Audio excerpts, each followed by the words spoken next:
అందరికీ నమస్కారం. కథల పల్లకి ఛానల్కి స్వాగతం. ఇప్పుడు మనం నీకోసమే నా అన్వేషణ పార్ట్ 37 విందాం. మీరు పడుకోండి మావయ్య, కూర్చోకండి అంటూ చక్రవర్తి బెడ్ దగ్గరికి వెళ్ళి అతన్ని బెడ్ మీద పడుకోబెడుతూ వెనక్కి తిరిగి, మీకు అసలు సెన్స్ ఉందా? పేషెంట్ ముందు ఇలా గొడవలు పెట్టుకుంటున్నారు, పైగా పెద్ద పెద్ద నోరేసుకుని అరుస్తున్నారు అన్నాడు వసంత వైపు చూస్తూ కళ్ళతో నిప్పులు కురిపిస్తూ దేవ్. అది అంటూ వసంత చేతులు నలుపుకుంటుండగా మైకేల్ అని గట్టిగా అరిచాడు దేవ్. మైకేల్ అని గట్టిగా అరవడంతో నిన్నటి సంఘటన గుర్తొచ్చిన వసంత, నన్నేం చేయకండి అల్లుడు గారు అని వణికిపోతోంది.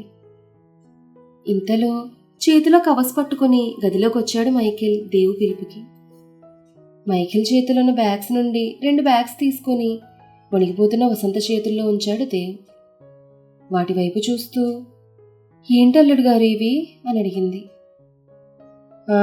బాంబులై ఉంటాయి, నిన్ను చేసిన పెంటకి చేతులు విరిచేశాడు, ఈసారి ఏకంగా చేతుల్నే లేపేయాలని అనుకుంటున్నాడేమో నా మొగుడు అని తన మనసులో అనుకుంది సమీర.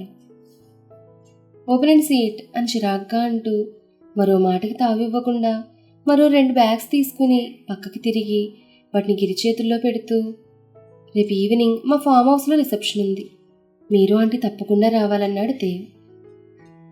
రిసెప్షన్ ఎవరి దేవు గారు అని అడిగింది మొద్దు మొహం వేసుకుని చూస్తూ సమీర. ఎవరితో అయితే నేనెందుకు ఇన్వైట్ చేస్తాను, స్టూపిడ్, రిసెప్షన్ మనదే అన్నాడు సమీర చెవి దగ్గర మెల్లిగా అన్నా కూడా స్టూపిడ్ అన్న మాట సమీరకు చాలా గట్టిగానే వినపడింది. అందుకే మూతి బిగించి కోపంగా చూస్తోంది తన వాళ్ళ దగ్గర తనలా అన్నందుకు. మేమెందుకు బాబు అన్నాడు గిరి మొహమాటంగా. అదేంటి అలా అంటారు, మా రిసెప్షన్కి నాకు నా వాళ్ళు రావడం ఎంత ముఖ్యమో సమీరకు తన వాళ్ళు రావడం కూడా అంతే ముఖ్యం కదా అన్నాడు దేవ్ చాలా కూల్గా. దేవ్ అలా అనడం గిరికి మీనాక్షికి చాలా బాగా నచ్చింది, సమీర ఇష్టాలను అతను గౌరవిస్తున్నందుకు. అందుకే నేను తప్పకుండా వస్తాం బాబు అంది మీనాక్షి. అప్పటికే చేతిలో పెట్టిన క్యారీ బ్యాగ్స్ ఓపెన్ చేసి అందులో ఖరీదైన చీరలు నగలు ఉండడం చూసిన వసంత మెరుస్తున్న కళ్ళతో, తప్పకుండా వస్తాం అల్లుడు గారు, మీరు పిలిస్తే రాకుండా ఎలా ఉంటాం అందామే. కానీ దేవ మాటలు పట్టించుకోకుండా చక్రవర్తి వైపు తిరిగి, మావయ్య, నేను డాక్టర్ని కన్సల్ట్ చేశాను, మీరు కూడా ఫంక్షన్కి రావచ్చు అంటున్నారు, కాబట్టి మీరు కూడా రండి అన్నాడు ప్రేమగా. దేవు మాటలకు ఆనందంగా ఉన్నా తనింకా సరిగా కోలుకోలేదని తనకు తెలుసు కాబట్టి, లేదు బాబు, నేను రాలేను, నా తరపున నా వాళ్ళు వస్తున్నారు కదా, పర్వాలేదు, అయినా నేను ఎక్కడున్నా నా ఆశీస్సులు మీ ఇద్దరికి ఎల్లప్పుడూ ఉంటాయి అన్నాడు తడిదేరిన కళ్ళతో చక్రవర్తి.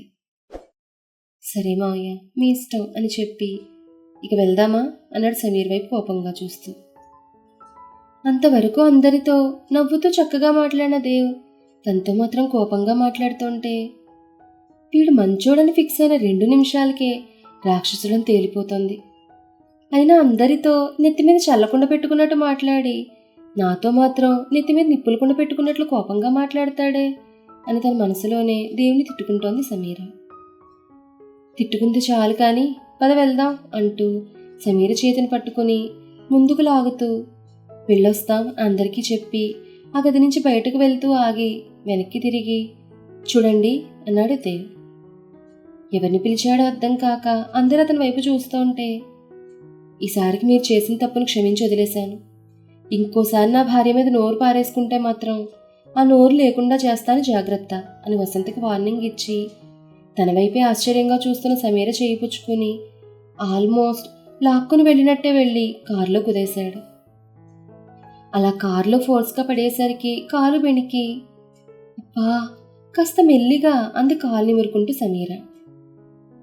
ఆమె వైపు గుర్రుగా చూస్తూ, నువ్వు కార్తీ అని డ్రైవర్ వైపు కోపంగా చూశాడు దేవు చూపులకి జడుచుకుని కారు స్టార్ట్ చేశాడు డ్రైవర్.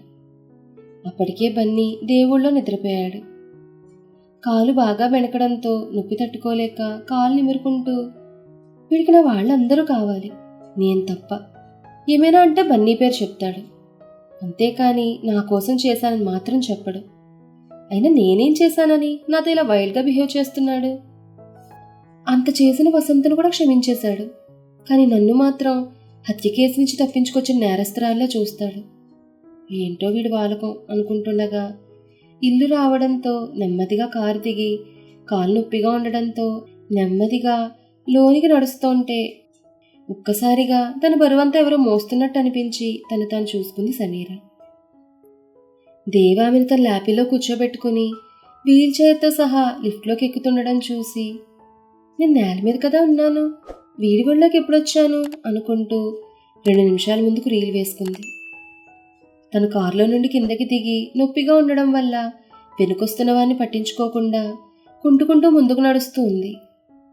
అది చూసిన దేవ్ తన ఒళ్ళో పడుకున్న బన్నీని మైకేల్కి ఇచ్చి గదిలో పడుకోబెట్టమని చెప్పి మైకేల్ బన్నీని తీసుకుని అటుగా వెళ్లడంతో నొప్పితో కుంటుతూ నడుస్తున్న సమీరను అమాంతం తన మీదకు లాక్కుని ఆమెను తన ఒళ్ళో కూర్చోబెట్టుకున్నాడు. జరిగిందంతా ఫ్లాష్ అవ్వడంతో దేవ్ ఒళ్ళో తనకు అన్కంఫర్టబుల్గా ఉండడంతో, నాకేం కాలు విరిగిపోలేదు, జస్ట్ వెణికిందంతే, నేను నడవగలను అంటూ దేవ్ ఒళ్ళో నుంచి పైకి లేస్తుంటే ఆమె నడుం చుట్టూ చేతులు బిగించి కోపంగా ఆమెనే చూస్తూ, షటప్ స్టూపిడ్, నీ కాలు వెణికింది, నొప్పిగా కూడా ఉంది, ఇలాంటి సందర్భంలో నడిస్తే నొప్పి ఎక్కువ అవుతుంది అన్నాడు దేవ్. అయినా పర్వాలేదు, నన్ను వదలండి అంటూ దేవుళ్ళ నుంచి లేవడానికి గింజుకుంటూ ఆమె నడుం చుట్టూ ఉన్న తన చేతుల పట్టుని ఇంకాస్త బిగిస్తూ ఆమెను పైకి లేవనివ్వడం లేదు దేవ్. దేవ్ అలా తన్ని పట్టుకుని బిగించడంతో అతని బిగి కౌగిలి నుంచి తప్పించుకోవడం సమీరకు వీలు పడ్డం లేదు. అందుకే అతని చేతుల మీద కొడుతూ, నన్ను వదలండి అని చిన్నగా అరుస్తోంది. దేవ్ మాత్రం అదేం పట్టించుకోకుండా లిఫ్ట్ నుంచి రూమ్లోకి వచ్చాక ఆమెను బెడ్ మీద గట్టిగా నెట్టేశాడు. బెడ్ మీద తప్పున పడిన సమీర, మీకు ఏమైనా పిచ్చా అని అనబోయి దేవి ఎర్రటి చూపులను చూసి ఆగిపోయింది. సమీరను బెడ్ మీదకి ఫోర్స్గా పడేసి వెళ్ళి మెడికల్ కిట్ నుండి పెయిన్ బాంబ్ తీసుకొచ్చి ఆమె చేతిలో పెడుతూ, ముందు దీన్ని బెణికిన చోట అప్లై చేయి, అని నేను ఫ్రెష్ అయ్యి వచ్చేసరికి కిందకి వెళ్ళి ఫుడ్ తీసుకొచ్చి నాకు ఫీడ్ చేయి అన్నాడు వెనక్కి తిరుగుతూ. వాట్, మళ్ళీ నేనే మీకు ఫుడ్ పెట్టాలా అంది ఏడుముఖంతో. దానికి దేవ్ వీల్చైర్ని వెనక్కి తిప్పి ఆమె వైపు చూసి, నేను నీ మెళ్ళలోనే తాళి కట్టినట్లున్నాను అన్నాడు యాటిట్యూడ్గా లుక్కిస్తూ. తాళి కట్టినంత మాత్రాన రోజు మీకు నోట్లో అన్నం పెట్టాలని రూల్ ఏమైనా ఉందా అని మూతి తిప్పుకుంటూ. ఎస్ అఫ్ కోర్స్, భార్య అంటే కార్యేషు దాసి కరణేషు మంత్రి రూపేచ లక్ష్మి క్షమ్యా ధరిత్రి భోజ్యేషు మాత శయనేషు రం అని ఆగిపోయి, దీని అర్థం తెలుసుగా, త్వరగా పెయిన్ బాంబ్ రాసుకుని చెప్పింది చెయ్యి అని ఆర్డర్ వేసి అక్కడి నుంచి వాష్రూమ్లోకి వెళ్ళిపోయాడు దేవ్. వీడి కొళ్ళంతా బొలిపే. వీడి కడుపులో ఉన్నప్పుడు వీళ్ళ మమ్మీ బాదం పిస్తా బాగా తిన్నట్టుంది, అందుకే బలుపుతో కొట్టుకుంటున్నాడు. అసలు వీడు నన్ను ఒక మనిషిగా కూడా ట్రీట్ చేయడం లేదు, ఇస్తమానం ఏదో డబ్బులిచ్చి కొనుక్కునే యంత్రంలాగే చూస్తున్నాడు అనుకుంటూ అవును కదా, నేను తను డబ్బులిచ్చే కొనుక్కున్నాడు, నువ్వు మీ నాన్న ఆపరేషన్ డబ్బుల కోసమే కదా దాన్ని పెళ్లి చేసుకున్నావు అంది అంతరాత్మ. అవును, అది నిజమే అనుకుని పెయిన్ బామ్ అప్లై చేసుకుని నొప్పి కాస్త తగ్గడంతో కిందకి వెళ్ళి డైనింగ్ టేబుల్ మీద ఉన్న ప్లేట్లో అన్నం కూరలు వడ్డించుకుని మళ్ళీ దేవు గదిలోకి వచ్చింది సమీర. అంతలో ఫ్రెష్ అయ్యి వచ్చాడు దేవ్. అతనికి ఎదురుగా నిలబడి ప్లేట్లో అన్నం కూరను కలిపి అతని నోటికి అందించింది సమీర ముఖం ముడుచుకుని. కానీ అదేం పట్టించుకోకుండా సమీర పెట్టిన ముద్దను తింటూ ఆమె కూర్చోవడానికి పక్కన కూర్చో ముందుకు లాగి సమీరను అందులో కూర్చోబెట్టి, ఇప్పుడు కంఫర్టబుల్గా ఉంది తినడానికి అన్నాడు మరో ముద్ద అందుకుంటూ. అంతే, ఆ మాటగా అతని వైపు గుర్రుగా చూస్తూ, వీడి కంఫర్ట్నెస్ బాగానే చూసుకుంటున్నాడు, కానీ నా గురించి మాత్రం అస్సలు పట్టించుకోవడం లేదు, పెడుతుంటే తింటున్నాడు కానీ నువ్వు తినని మాత్రం అనడం లేదు అనుకుంటూ పరధ్యానంగా దేవునోటికి ముద్దందిస్తున్న సమీర పెదవులకి తడి తగిలింది. ఆ తడేంటా అని చూసిన సమీర ఆశ్చర్యపోయింది. కారణం, దేవు తన చేతులతో సమీరకు అన్నం తినిపిస్తున్నాడు. ఆశ్చర్యంగా కళ్ళు పెద్దవి చేసి చూస్తున్న సమీర వైపు, నన్ను తిట్టుకోవడానికి తప్ప నీ నోరింక దేనికి తెరవ్వా అన్నాడు చిలిపిగా చూస్తూ. అతని కళ్ళల్లో కోపం, చిరాకు, విసుగు తప్ప ఇలాంటి యాంగిల్ చూడని సమీర అప్రయత్నంగా నోరు తెరిచింది కప్పపిల్లల. తెరిచిన ఆమె నోటికి ముద్దనందిస్తూ, త్వరగా తిని టాబ్లెట్ వేసుకో, లేకపోతే నొప్పి ఎక్కువ అవుతుంది అన్నాడు ప్రేమగా. దేవు నోటి నుండి ప్రేమగా మాటలు వస్తుండడం విన్న సమీర జూన్ నుండి తప్పించుకున్న జింక పిల్లలా బిత్తర చూపులు చూస్తుంటే ఏమైంది అని అడిగాడు దేవ్. ఏం లేదు, మీరేనా అని తడబడుతూ. ఇది నేను కాదు, నట్విన్ అన్నాడు నవ్వేస్తూ. అదే కదా, ఇందాకటి నుంచి మీరేంటి నాతో ఇంత ప్రేమగా బిహేవ్ చేస్తున్నారని అనుకున్నాను అంది సమీర అతని తొడ మీద సరదాగా కొడుతూ పిచ్చినవ్వు ఒకటి నవ్వి. అంతే, నవ్వుతున్న దేవు ముఖం ఎర్రగా మారింది. ఆ ఎర్రగా మారిన ముఖంతో, అంటే నట్విన్ నీకింత దగ్గరగా ఉండొచ్చా అన్నాడు తన శ్వాస తగిలేంత దగ్గరగా ఉన్న ఆమెను చూపిస్తూ.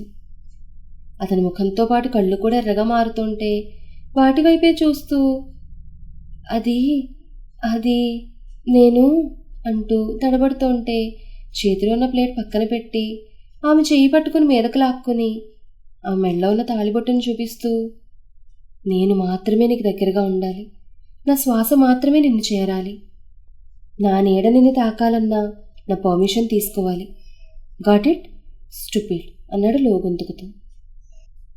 ఆ మాటలకి సమీర గుటకలు మింగుతూ, దగ్గరగానే కదా ఉన్నాను, ఎందుకింత లోగొంతుకుతో మాట్లాడుతున్నారు అని అడిగింది సమీర కళ్ళు టపటపలాడిస్తూ. తన మాటలనే గాని తన మాటల్లో అద్దాన్ని గుర్తించిన సమీర వైపు కోపంగా మరొక లుక్కిచ్చి, తిను అంటూ ఇంకో ముద్దను పెట్టాడు. అతను పెడుతున్న చేతిని ఆపుతూ, నేను తింటాను అంది సమీర. ఏ, నేను పెడితే తినవా అన్నాడు కోపంగా దేవ్. తింటాను అంటూ బొచ్చు కుక్క పిల్లలా ఫేస్ పెట్టుకుని తినడం స్టార్ట్ చేసింది సమీర. తింటూ తింటూ, మిమ్మల్ని ఒకటి అడగొచ్చా అంది. అన్నాడు అన్నం ముద్ద పెడుతూ దేవ్. అది రిసెప్షన్ ఏంటి, ఎప్పుడు ఫిక్స్ చేశారు అని అడిగింది. అది నాకు కూడా తెలియదు, కానీ నేను ఈవినింగ్ ఇంటికి వచ్చేసరికి తాతయ్య రేపటి రిసెప్షన్ గురించి చెప్పారు అన్నాడు దేవ్. ఓహో, మరి మా వాళ్ళ కోసం బట్టలు ఎందుకు కొన్నారు అంటూ ఏదో షాక్ తగిలినట్టు నోట్లోని మాట నోట్లోనే ఆపేసింది సమీర. ఏంటి అంటూ సమీర వైపు చూసిన దేవ్ సమీర చూస్తున్న వైపు చూశాడు. సమీర తింటూ తింటూ చిన్నపిల్లల ఒంటి మీద అన్నం ముద్ద పడేసుకునేసరికి అప్రయత్నంగానే దేవ్ ఆమె ఛాతి మీద ఉన్న అన్నం మెతుకులు తీశాడు. దేవ్ ఆమెను అలా టచ్ చేయడంతో ఒక్కసారిగా షాక్కిలో అయిన సమీర కళ్ళు టప్టపలాడిస్తూ దేవ్ వైపే చూస్తోంది వేగంగా శ్వాస పీల్చుకుంటూ. ఆమె వైపు చూసిన దేవ్కి అదురుతున్న సమీర ఎర్రటి పెదాలు కనిపించాయి. ఎర్రగా చెర్రీస్లా ఉండి అదురుతున్న ఆమె పెదాలను చూస్తుంటే దేవుకి ఏదో గుర్తొస్తూ మనసు తియ్యటి ఊహలతో మూలుగుతుంటే అంతలోని ఇంకొన్ని విషయాలు గుర్తొచ్చి తియ్యటి ఊహల స్థానంలో కోపం వచ్చి చేరింది. అందుకే అతని కళ్ళు ఎర్రగా మారాయి. వెంటనే చేతిలో ఉన్న అన్నం ప్లేట్ పక్కన పెట్టి, రేపు జరిగేది మన ఇంట్లో ఫంక్షన్, దానికి అందరూ గొప్ప గొప్ప వాళ్ళు వస్తారు, వారి మధ్య నీ వాళ్ళు చీప్ బట్టల్లో వస్తే నా రెప్యుటేషన్ దెబ్బతింటుందంటూ అక్కడి నుంచి వెళ్ళిపోయాడు చేయి కడుక్కోవడానికి. దేవల అనేసరికి సమీరకి ఎందుకో బాధ కలిగింది. తన వారిని దేవి ఇన్సల్ట్ చేసినట్టు అనిపించి మనసు బాధగా మూలిగింది. అంతవరకు దేవు ప్రవర్తనకు ఆనందంగా మారిన మనసు ఒక్కసారిగా అతను అన్న మాటలకి బాధగా మారిపోయింది. కాసేపటికి బాధ ప్లేస్లో కోపం వచ్చి చేరింది. అందుకే కోపంగా, నా వాళ్లను ఇతను ఎలా ఇన్సల్ట్ చేస్తున్నారు, నిజమే మేము లేని వాళ్ళమే, అయినంత మాత్రాన అలా చీప్గా మాట్లాడాలా అంటూ తనలో తానే అనుకుంటూ ఉంటే తుర్రుమని బయటకొచ్చిన అంతరా, అదేనండి సమీర్ అంతరాత్మ. ఒసే సమీ, నువ్వు మరీ ఎక్కువగా ఆలోచిస్తున్నావు, దేవన్న దానిలో తప్పేముంది చెప్పు అని అడిగింది. తప్పేముందని అలా అడుగుతున్నావేంటి, అతగాడిన వాళ్ళని డబ్బు లేని వాళ్ళు అంటున్నాడు అంది పరుషంగా సమీర. ఇది మరీ బాగుంది, మీ వాళ్ళకు డబ్బు లేదు కాబట్టే లేదన్నాడు, రేపు జరిగే ఫంక్షన్కి వాళ్ళు తక్కువ బట్టల్లో వస్తే వచ్చిన అతిథుల మధ్య పోయేది నీ పరువే కాబట్టి అలా అన్నాడు, అందులో తప్పేంటి, తప్పేంటంట అంది నిలదీస్తున్నట్టు. అది కాదు అని ఏదో అంటున్న సమీరను ఆగమని చేయి చూపి, చూడు బోడిగుండు మీద భూతద్దంతో ఈకలు వెతికినట్టుగా దేవులో తప్పులు వెతుకుతోంది నువ్వు, కాబట్టి నీ భూతద్దం తీసి పక్కన పెట్టి దేవు మాటలు మంచిగా అర్థం చేసుకోవడానికి చూడంటూ ఉపదేశం చేసింది అంతర. నీ బోడి సలహాలు నాకేమొద్దు అని అంతరతో అంటున్న సమీర, ఇంకా ట్యాబ్లెట్ వేసుకోలేదా అన్న బేస్ వాయిస్ కట్ అయిన వైలెన్లా ముఖం వేలాడి తీసుకుని వేసుకుంటాను అంది తల ఊపుతూ. దేవు చాలా కేర్ఫుల్గా వీల్ చైర్ నుండి బెడ్ మీదకి చేరి పడుకోబోతూ తన్నే చూస్తున్న సమీరాని చూస్తూ, నువ్వు ఇక్కడ పడుకుంటావా అన్నాడు అదోలా చూస్తూ. అతని ఇంటెన్షన్ ఎలా ఉన్నా సమీర మాత్రం ఫాస్ట్గా అంటూ బుర్రను అష్టవంకర్లుగా తిప్పుతోంటే, ఏమైంది నీ మెడకి అని అడిగాడు దేవ్. ఏం లేదు అంటూ రౌండ్ తిప్పుతున్న మెండ కోడి మెండ పట్టుకున్నట్టుగా పట్టుకుని హిహిహి అని ఒక పిచ్చి నవ్వు విసిరి ఖాళీ అయిన ప్లేట్ పట్టుకుని ఒక్క జంపులో గది నుంచి జంపు జిలాని అయిపోయింది సమీర. వంటగదిలోకి వచ్చి సింక్లో ప్లేట్ పడేస్తూ, ఇతగాడు ఉద్దేశం ఏంటి, ఎందుకు నన్ను అలా అడిగాడు అని ఆలోచిస్తుంటే, చించింది చాలు, నీ కాలు నొప్పిగా ఉంది కదా, నువ్వు బన్నీ గదికి వెళ్ళలేవేమో అనుకుని అలా అడుగుంటాడు అంతే, మరి ఎక్కువగా చించుకు, వెళ్ళి పడుకో అని మళ్ళీ అంతరా హితబోధ చేసేసరికి బోధి చెట్టు కింద బుద్ధుడి జ్ఞానోదయం అయినట్టుగా ఫేస్ పెట్టి తిన్నగా బన్నీ గదికి వెళ్ళిపోయింది సమీర. అయ్యో నా రాత, దీనికి అంతరాత్మను అయ్యాను చూడు చ అనుకుని వేగంగా వెళ్ళి సమీర్లో దూరిపోయింది అంతర. అసలు ఇక్కడ ఏం జరుగుతుంది? సంతను ఏదో చేస్తాడనుకుంటే దేవ్ అలా వదిలేశాడేంటి? మధ్యలో రిసెప్షన్ ఏంటి? అసలు దేవ్కి సమీర్ మీద ఎందుకు కోపం వచ్చింది? ఈ విషయాలన్నీ కూడా మనం నెక్స్ట్ ఎపిసోడ్లో తెలుసుకుందాం. ఈ కథ మీకు నచ్చితే లైక్ చేయండి, షేర్ చేయండి, కామెంట్ చేయండి. అలాగే మన కథలపల్లకి ఛానల్ని సబ్స్క్రైబ్ చేసుకుని పక్కనే ఉన్న బెల్ ఐకాన్ని క్లిక్ చేయడం మాత్రం మర్చిపోకండి. ధన్యవాదాలు.